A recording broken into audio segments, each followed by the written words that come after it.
नमस्कार, नई परख के राष्ट्रीय मुद्दा कार्यक्रम में आपका स्वागत है और हमारे साथ प्रोफेसर अभय कुमार दुबे हैं, जिनके साथ हम रोज देश की राजनीति के बारे में चर्चा करते हैं। अभय सर, आपका इस कार्यक्रम में स्वागत है। नमस्कार। अ, आज की इस बातचीत की शुरुआत में एक बड़े ही महत्वपूर्ण मुद्दे से करना चाहता हूं और वो मुद्दा बिहार से जुड़ा हुआ है।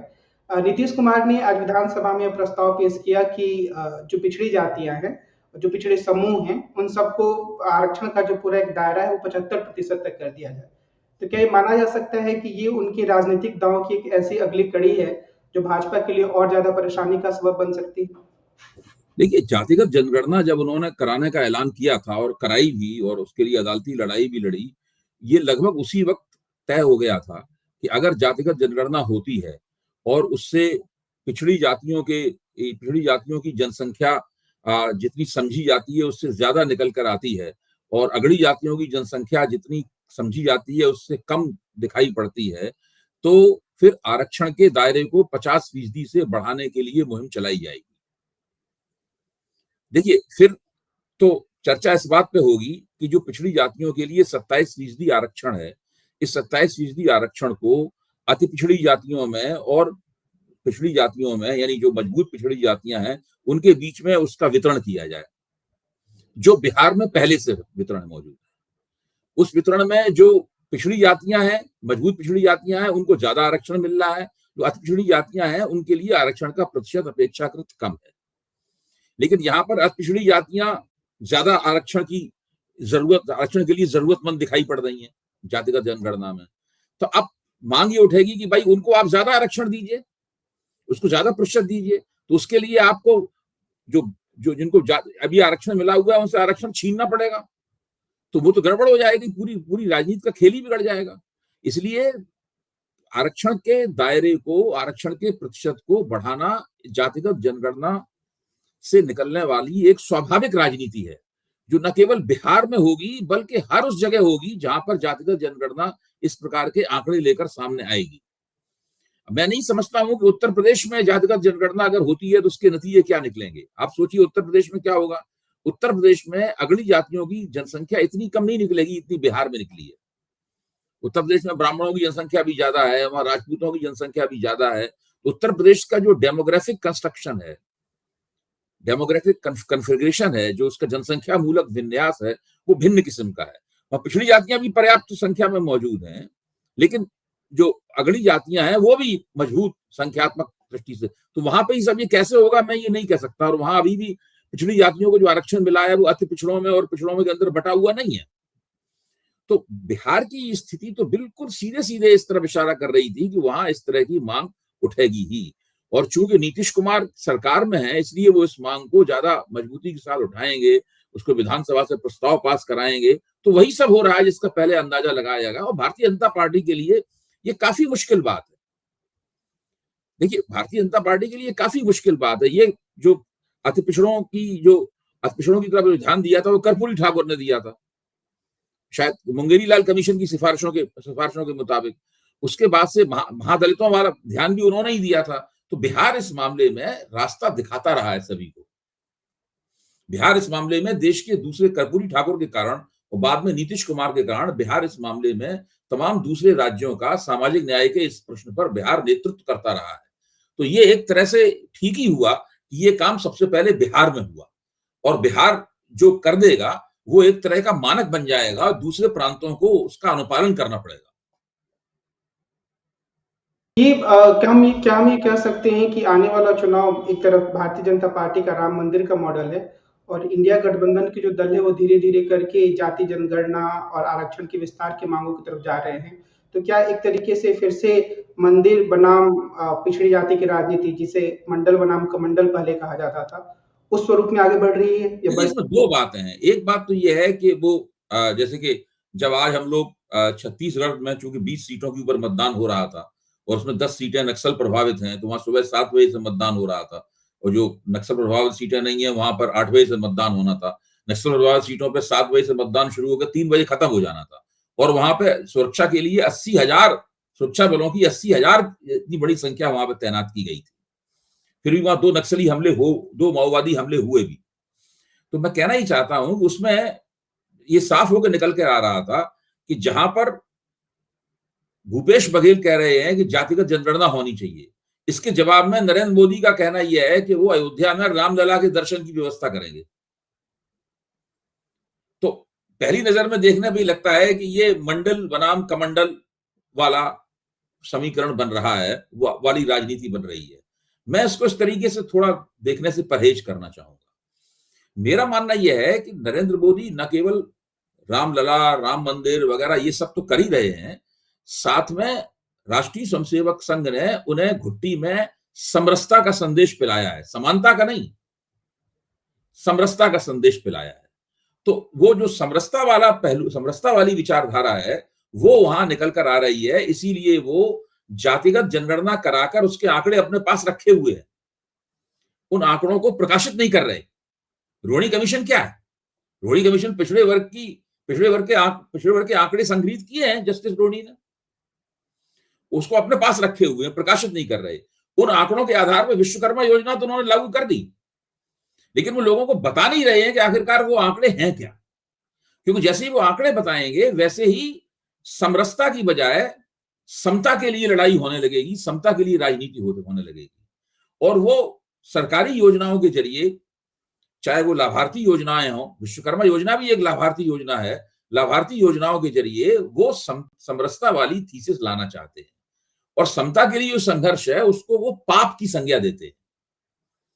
इसी तरीके से जो मोहन आरएस संघ के सरसंघचालक है मोहन भागवत, वो भी जो समता के लिए संघर्ष होता है, जो कि अम्बेडकरवादी संघर्ष है, वामपंथी संघर्ष है, समाजवादी संघर्ष है, सामाजिक न्याय के लिए होने वाला संघर्ष है, इस संघर्ष को वो कहते हैं कि समाज की एकता तोड़ने की कोशिशें हैं। तो ऐसी बात नहीं कि जो पिछड़े वर्ग की समस्या है उसको भारतीय जनता पार्टी और संघ परिवार संबोधित नहीं करना चाहता, या उस समस्या का हल नहीं करना चाहता, या उन लोगों को कोई राहत नहीं देना चाहता। उसकी शैली अलग है। वो ब्राह्मण बनाम पिछड़ा के रूप में, या दलित बनाम ब्राह्मण के रूप में, या द्विज जातियां बनाम शूद्र जातियों के रूप में राजनीति न करके वो सब लोग एक हैं, सब लोग समान हैं, ये हिस्सा तुम ले लो, ये हिस्सा तुम ले लो, ये हम तुम्हें दे देंगे, तुम्हें ये हम स्वरोजगार के लिए देते हैं राहत वगैरह वगैरह, इस प्रकार से राजनीति करने के इच्छुक हैं। और यही उनकी नीति है। तो जबकि जो जातिगत जनगणना है वो तो जो भावना पैदा कर रही है, वो भावना पैदा ये कर रही है कि पिछड़े कह रहे हैं कि हमारी संख्या बहुत ज्यादा है, ये पाना हमारा हक है। वो एंटाइटलमेंट की हक की लड़ाई के रूप में वो बात सामने निकल कर आ रही है। राष्ट्रीय स्वयंसेवक संघ और भारतीय जनता पार्टी, नरेंद्र मोदी और मोहन भागवत इसको जो हक की लड़ाई है उससे दूर रखना चाहते हैं। तो इसलिए जातिगत जनगणना जो है उनको एक विचारधारात्मक टक्कर भी दे रही है। तो ये टक्कर बहुत बड़ी चुनौती के रूप में सामने आ पाएगी या फिर वो इससे निकल जाएगा, अभी क्या लगता है? ये कितनी चुनौती बनेगी, मैं इसे फौरी चुनौती की बजाय एक दूरगामी चुनौती के रूप में ज्यादा देखता हूं। और वो दूरगामी चुनौती कई तरीके से सामने आ सकती है। जैसे एक जो तरीका मैंने समझा है, जिसको मैं पहले कहता भी रहा हूं, वो ये है कि जातिगत जनगणना के बाद में कोई भी पिछड़े वर्ग का नेता जो सामाजिक न्याय का हामी है, वो अति पिछड़ों की दावेदारी को नजरअंदाज नहीं कर सकता।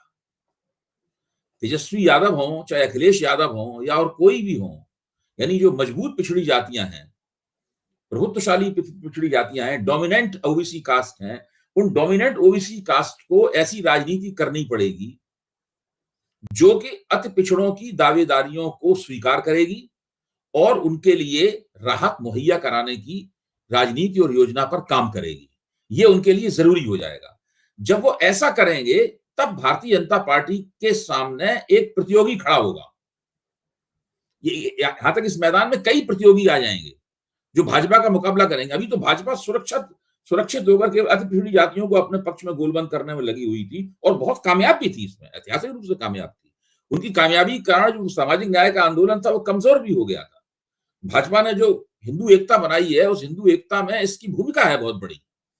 लेकिन भाजपा को डर यह है कि अति पिछड़ी जातिगत जनगणना के बाद में ये लोग जो अभी तक अति पिछड़ी जातियों पर ध्यान नहीं दे रहे थे, इनको इनकी गलती समझ में आएगी और ये इसी तरह की मांग के जरिए कि चलिए पिछड़ों का आरक्षण का दायरा बढ़ाया जाए, उनका प्रतिशत बढ़ाया जाए, वगैरह वगैरह कई तरीके से ये सब चीजें भारतीय जनता पार्टी को अब इतनी आसानी नहीं होगी अति पिछड़ों को अपने पक्ष में गोलबंद करने में, क्योंकि अब तेजस्वी यादव भी वो काम करेंगे, अखिलेश यादव भी वो काम करेंगे, और ये लोग या तो सत्ता में आने के प्रबल दावेदार हैं या सत्ता में पहले भी रहे हैं। तो इन लोगों और ये खुद पिछड़े हैं। ये भारतीय जनता पार्टी का आग्रह ये होता है कि अगर आपको भाजपा सरकारों की मदद चाहिए तो आपको जो द्विज जातियां हैं, द्विज जातियों के साथ में एक मित्रता बढ़ानी होगी। भाजपा में जाने वाला पिछड़ा जो है वो द्विज जातियों की आलोचना नहीं कर सकता, उनको आड़े हाथों नहीं ले सकता, इसकी इजाजत वहां पे नहीं होती है समरसता के नाम पर। लेकिन जो सामाजिक न्याय की पार्टियां हैं वहां रहकर वो द्विज जातियों की आलोचना कर सकते हैं। तो ये बहुत बड़ा फर्क है। इसे आगे बढ़ते हैं। आज मतदान हुआ मिजोरम में, तो पूरा ही मतदान हो गया। छत्तीसगढ़ में कुछ सीटों पर हुआ। तो विशेष रूप से मिजोरम के संदर्भ में आपको क्या लगता है कि वहां किस तरह की राजनीति आगे बढ़ रही है? क्या भारतीय जनता पार्टी के समर्थन वाले जो गठबंधन है वो जीत पाएगा, या कांग्रेस की ज्यादा उम्मीदें हैं? देखिए, वहां पर भारतीय जनता पार्टी के समर्थन वाला गठबंधन व्यवहारिक रूप से इस वक्त मौजूद नहीं है। जो मिजो नेशनल फ्रंट है उसने भारतीय जनता पार्टी से लगभग घोषित रूप से अपना नाता तोड़ दिया है। और मिजो नेशनल फ्रंट के जो मुख्यमंत्री जोरामथंगा हैं, उन्होंने तो कहा कि प्रधानमंत्री के साथ मैं मंच साझा नहीं करूंगा, क्योंकि उनको बहुत सख्त नाराजगी है मणिपुर में जो कुकियों के साथ जो व्यवहार किया गया है, जो मैतेइयों ने व्यवहार किया है, और जो भाजपा की मणिपुर में सरकार है वो दरअसल मैतेइयों की सरकार है, और वहां जो व्यवहार किया गया है उस व्यवहार से वो लोग बहुत नाराज हैं। और मणिपुर की अपनी जो मिजो नेशनल फ्रंट की राजनीति है वो भी काफी गड़बड़ा गई है उसकी वजह से। देखिए, मिजो नेशनल फ्रंट हो चाहे वहां पे जेडपीएम वाली पार्टी हो, ये दोनों पार्टियों का दावा यह है कि जो मिजो लोगों का एकीकरण होना चाहिए, मिजो जाति का एकीकरण होना चाहिए। ये मिजो जाति वो 3 हिस्सों में बटी हुई मानते हैं। एक हिस्सा वो है जो कुकियों का है, जो मणिपुर में रह रहा है। दूसरा हिस्सा मिजो लोगों का है जो कि मिजोरम में रह रहे हैं, और तीसरा हिस्सा चिन लोगों का है, चिन समुदाय का है, जो कि बर्मा में रह रहे हैं, जिसको म्यांमार हम कहते हैं। तो वो चाहते हैं कि इन तीनों का एकीकरण हो। तो उनका नारा इन तीनों के एकीकरण का है। साथ में वो ईसाई धर्मावलंबी है, तो उसमें ईसाई थियोलॉजिकल, ईसाई धर्मशास्त्रीय जो आग्रह है वो भी उनकी इस मुहिम के अंग हैं। तो भारतीय जनता पार्टी का पिछली बार भारतीय जनता पार्टी सभी सीटों पर तकरीबन लड़ी थी, लेकिन उनका एक ही एमएलए जीता था, और वो भी चकमा इलाकों में जीता था एमएलए। वो मिजो इलाकों में उनका एमएलए नहीं जीता था। तो इस बार मिजो नेशनल फ्रंट ने तकरीबन भारतीय जनता पार्टी से अपना नाता तोड़ लिया है, क्योंकि जब वहां पर कुकियों के ऊपर अत्याचार हो रहे थे मणिपुर में, और आज भी जारी हैं वो अत्याचार, तो उन अत्याचारों के खिलाफ मिजोरम में जुलूस निकला था, और जुलूस का नेतृत्व वहां के मुख्यमंत्री ने किया था। तो और इस वक्त जो सर्वेक्षण बताते हैं कि वहां एमएनएफ जो है, मिजो नेशनल फ्रंट है, वो सबसे आगे है सरकार बनाने की दौड़ में। तो हो सकता है कि उसकी सरकार बन जाए वहां पर, और इस बार सरकार बनेगी तो इसकी संभावना बहुत कम है कि वो भारतीय जनता पार्टी से उसका गठजोड़ होगा। हालांकि मुझे कई बार लगता है जब मुख्यमंत्री ने कह दिया कि वो नरेंद्र मोदी के साथ मंच साझा नहीं करेंगे, तो नरेंद्र मोदी ने अपनी वहां की जो जनसभा थी वो रद्द कर दी, और वो मिजोरम गए ही नहीं। मिजोरम की जनता के लिए उन्होंने एक वीडियो संदेश भेजा था अपना, लेकिन खुद उनकी मीटिंग वहां पर नहीं हुई। ये भी शायद पहली बार ऐसा हुआ है कि प्रधानमंत्री किसी प्रदेश में चुनाव हो रहा हो और वहां पर जनसभा करने न गए हो। हालांकि मेरे मन में ये बात आ रही थी कि बहुत सारे ऐसे दल और नेता हैं जो चुनाव के समय भारतीय जनता पार्टी से दूरी बनाते हैं, लेकिन उसके बाद फिर उनके साथ जुड़ जाते हैं या उनका सहयोग करते हैं, जैसे हो बीजू सकता है। जनता दल हुआ। राज्यों की राजनीति की कुछ समस्याएं होती हैं, उन्हें केंद्र के साथ अच्छे संबंध बना के रखने होते हैं, लेकिन इसमें जो कड़वाहट दोनों के बीच में पैदा हुई है वो काफी है। यानी प्रधानमंत्री को इस प्रकार का तिरस्कार अपने किसी सहयोगी दल से पहली बार झेलना पड़ा है, और ये मणिपुर में उनकी पार्टी की जो नीति रही है, उनकी पार्टी की सरकार की जो नीति रही है, उसका सीधा सीधा परिणाम है। ये तो उत्तर पूर्व में पहला नुकसान उन्होंने झेलना पड़ा है। अब मणिपुर की घटनाओं के कारण उत्तर पूर्व की राजनीति में दूसरे क्या नुकसान होते हैं, ये धीरे धीरे करके सामने आएंगे। अगर थोड़ी सी हम राजस्थान की राजनीति की बात करें, तो उसमें सारे जो प्रमुख चुनाव सर्वेक्षण है, जो चुनाव पूर्व सर्वेक्षण किए जा रहे हैं, उनमें दिखाया जा रहा है कि भारतीय जनता पार्टी की सत्ता में वापसी हो जाएगी। क्या मणिपुर राजस्थान का पूरा राजनीतिक खेल इतना सीधा और सपाट है? क्या सच में ऐसा कहा जा सकता है या उसमें कई तरह के उतार चढ़ाव आने बाकी हैं? देखिए, मैंने एक सवाल उठाया था जब सी वोटर का सर्वेक्षण दिखाया जा रहा था। यशवंत देशमुख भी हम लोगों के साथ थे। वो अपने आंकड़ों की बड़ी अच्छी व्याख्या करते हैं। उनकी व्याख्या से उनके आंकड़े और विश्वसनीय लगने लगते हैं। तो मेरा सवाल ये था कि भाजपा 2% वोटों से कांग्रेस से आगे दिखाई जा रही है और उनका जो सर्वेक्षण है, उसमें जो एरर है, जो पॉसिबल एरर है, यानी जो कम ज्यादा त्रुटि भूल चूक हो सकती है उसमें, वो 3 से 5% के बीच कह रहे हैं वो। यानी आप एक पार्टी केवल 2% वोटों से आगे है, इसलिए सरकार बनाते हुए दिख रही है और आपका जो चूक हो सकती है आपको सर्वेक्षण में, वो 3 से 5% की संभावना उसके अंदर है। तो वो 3 से 5% चूक तो किसी भी तरफ हो सकती है। वो भाजपा की तरफ भी हो सकती है, वो कांग्रेस की तरफ भी हो सकती है। वो तो सैंपल में कैसे आपने सवाल पूछे, कैसा सैंपल था वगैरह, कई चीजों पे वो चूक निर्भर करती है। उसमें कोई शहरी पूर्वाग्रह था, अब ऊंची जातियों वाला पूर्वाग्रह, क्या पूर्व सैंपल क्या था हम लोगों को नहीं पता है। तो ये जो 2% का फर्क दिखाया गया है, ये 2% का फर्क जो है वो ऐसा है जिसपे हम लोगों को 100% तुरंत विश्वास नहीं कर लेना चाहिए। दूसरे उसमें ये सर्वेक्षण में ये भी दिखाया गया है कि अशोक गहलोत चुनाव जरूर हार रहे हैं, लेकिन उनको 70 से ज्यादा सीटें मिल रही हैं।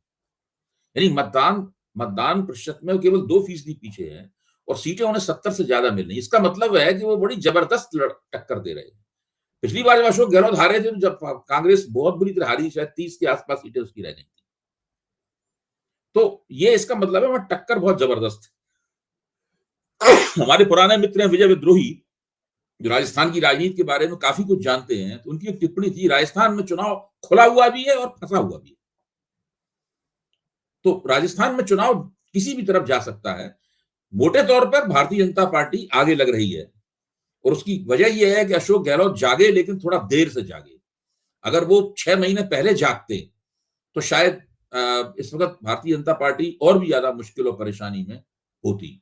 बहरहाल जो परिस्थिति है उस पर हम लोगों को ध्यान से देखना होगा और कांग्रेस जिस तरह से लड़ रही है वो काफी अशोक गहलोत का पराक्रम होगा। देखिए, लोगों की निगाहें मध्य प्रदेश पे भी है, छत्तीसगढ़ पे भी है, तेलंगाना पे भी है, लेकिन सबसे ज्यादा लोगों की निगाहें राजस्थान पे। अगर राजस्थान में कांग्रेस ने अच्छा किया और किसी तरीके से भारतीय जनता पार्टी को दोबारा सत्ता में आने से रोक दिया और अशोक गहलोत की सरकार की वहां पर वापसी हो गई, तो इससे जो कांग्रेस की राजनीति को जो उछाल मिलेगा वो शायद पिछले 5 साल का सबसे बड़ा उछाल होगा।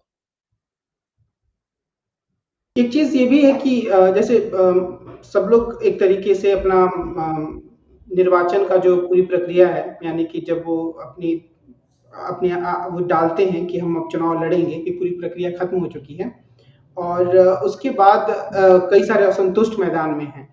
तो अगर हम उन असंतुष्टों के हिसाब से देखें तो किसकी स्थिति मजबूत है? क्योंकि ये बात बहुत बार चर्चा में नहीं आती है कि अलग-अलग पार्टियों के अलग-अलग जो असंतुष्ट हैं वो क्या प्रभाव डालेंगे। आपको देखिए, क्या लगता है इसमें? राजस्थान का नजारा जो है उसमें भारतीय जनता पार्टी को भी बागियों का सामना करना पड़ रहा है और कांग्रेस को भी कई जगह बागियों का सामना करना पड़ रहा है। मुझे उम्मीद थी कि आला कमान के आशीर्वाद से, उनकी मदद से अशोक गहलोत ज्यादा अपने मौजूदा विधायकों का टिकट काटेंगे और इस तरीके से अपनी जीत सुनिश्चित करने की कोशिश करेंगे। तो उन्होंने टिकट काटे, लेकिन शायद 28 या 27 के टिकट काटे, जितने उनसे उम्मीद ये थी कि वो 40 या 45 विधायकों के टिकट काटेंगे और नए लोगों को लाएंगे। इससे स्थानीय स्तर पर विधायकों के खिलाफ जो एंटी इनकम्बेंसी है, वो एंटी इनकम्बेंसी शायद मंद हो या दूर हो, लेकिन वो ऐसा कर पाने में उनकी मजबूरियां रही होंगी। मैं नहीं कहता, ऐसा कर पाने में वो नाकाम रहे। तो उन्होंने 28 को छोड़ के बाकी सब पुराने जीते वालों को टिकट दे दिया है। उसमें सचिन पायलट के समर्थक भी हैं, उसमें अशोक गहलोत के भी समर्थक हैं। मोटे तौर पर यही माना जा रहा है कि जो टिकट दिए गए हैं उनमें 70% अशोक गहलोत के द्वारा सिफारिश किए गए टिकट ही हैं। इसका मतलब टिकट बांटने में उन्हीं की चली है। तो जीत हार जो भी होगी उसका श्रेय, अगर हारे तो हार का ठीकरा भी उन्हीं के दरवाजे फूटेगा और अगर जीते तो उसका श्रेय भी पूरी तरीके से उन्हें मिलेगा और उन्हें दोबारा मुख्यमंत्री बनने में उससे आसानी भी होगी। जहां तक भारतीय जनता पार्टी के सवाल है, भारतीय जनता पार्टी में भी बहुत बगावत है और उसमें कुछ भी लोग बहुत नाराज हैं जिस तरह से वहां पर टिकट बांटे गए हैं, वो वहां भाजपा को भी नुकसान हो रहा है और कांग्रेस को भी नुकसान हो रहा है। एक चर्चा जो कि आज की बातचीत के लिए आखिरी सवाल भी हो सकता है कि इंडिया गठबंधन के बारे में मैं देख रहा था कि ये बार-बार जो बातें आ रही हैं कि जब अखिलेश यादव जाते हैं मध्य प्रदेश में बहुत तीखा हमला करते हैं कांग्रेस पे, अरविंद केजरीवाल भी काफ़ी तीखा हमला करते हैं। तो क्या इससे जो इंडिया गठबंधन के बीच का जो सामंजस्य है, वो बिखरता हुआ दिखाई देता है? देखिए, मैं ये तो नहीं मानता हूँ इससे लोकसभा चुनाव के लिए जो एकता हुई है, वो एकता सांसत में पड़ गई है या वो एकता कमजोर हो गई है, मैं ये नहीं मानता हूँ। लेकिन मैं ये जरूर मानता हूँ कि जो एकता की जो भावना है, उस भावना जरूर इससे आहत हुई है और इसको पहले से लोगों को भांप लेना चाहिए था और उसका बंदोबस्त करना चाहिए था, उसकी पेशबंदी करनी चाहिए थी, जो ये लोग कर पाने में नाकाम रहे। अब जब 15 दिसंबर को विधानसभा की राजनीति समाप्त हो जाएगी और केवल लोकसभा की राजनीति करने के लिए रह जाएगी, तब देखिए कि अभी जो आक्रमण प्रत्याक्रमण हो रहे हैं, एक दूसरे की चीशा लेदर जो हो रही है, वो क्या रंग लाती है। हम लोगों को उसकी तरफ निगाह रखनी होगी। मुझे उम्मीद नहीं थी कि ऐसा होगा। मुझे उम्मीद यही थी कि ये लोग आपस में मिलजुल कर एक ऐसा कोई तरीका निकाल लेंगे जिससे थोड़ा बहुत छींटाकशी हो, थोड़ा बहुत टांग खिंचाई हो, लेकिन ज्यादा कोई समस्या पैदा ना हो। लेकिन ये अखिलेश अखिलेश वाले मामले ने तो समस्या को काफी पूरी परिस्थिति को, हालात को काफी खराब किया है इंडिया गठबंधन के लिए। आज की बातचीत को हम यहीं विराम देते हैं। हम कल फिर मिलेंगे और देश की राजनीति से जुड़े अन्य मसले पर बहुत सारे अलग-अलग जो मुद्दे उभर रहे हैं, उन पर प्रोफेसर अभय कुमार दुबे से बातचीत करेंगे। कार्यक्रम को खत्म करने से पहले मैं आप सब लोगों से कहूँगा कि अगर आपने अभी तक नई परख चैनल को सब्सक्राइब नहीं किया है, तो आप इसे ज़रूर सब्सक्राइब करें और हमारे साथ जुड़ें। आज की बातचीत के लिए वैसे आपको बहुत-बहुत धन्यवाद। हम कल फिर मिलते हैं। नमस्कार।